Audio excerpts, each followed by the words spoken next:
మీకు పుట్టబోయే బిడ్డ ఆరోగ్యకరంగా హెల్తీగా ఉండాలనుకుంటున్నారా? అలా అయితే మీరు తీసుకునే డైట్లో ఇవి ఖచ్చితంగా ఉండేటట్లు ఫాలో అవ్వండి. ప్రతిరోజు ఒక ఎగ్ ఖచ్చితంగా తీసుకోండి. ఉదయం గ్లాస్ పాలు, సాయంత్రం గ్లాస్ పాలు 250 mlకి తగ్గకుండా తీసుకోండి. ఏదైనా ఒక ఫ్రూట్ ఖచ్చితంగా తీసుకోండి. సన్నగా ఉండేవాళ్ళు అయితే జ్యూసులు కూడా తీసుకోవచ్చు, తప్పులేదు. డ్రై నట్స్ 5 బాదము, 5 పిస్తా, అక్రూట్ కూడా తినేదానికి ట్రై చేయండి. ఇంకా మటను లేదంటే నాన్ వెజ్ తినేవాళ్ళు నాన్ వెజిటేరియన్ వీక్లీ వన్స్ కానీ ట్రైస్ కానీ తీసుకోండి.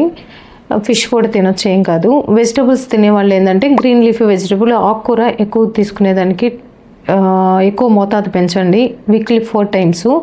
ఫ్రైగా కానీ పప్పు రూపంలో అయితే తక్కువ తింటారు కాబట్టి ఫ్రై తీసుకోండి.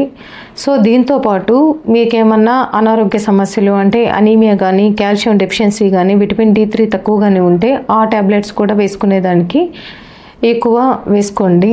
ఎక్కువ అంటే మీకు ప్రిస్క్రైబ్ చేసినంత వరకు వేసుకోండి. ఇలా డైట్ కానీ తీసుకుంటే మీ బేబీ ఖచ్చితంగా 2.75 to 3.35 వరకు ఉండొచ్చు.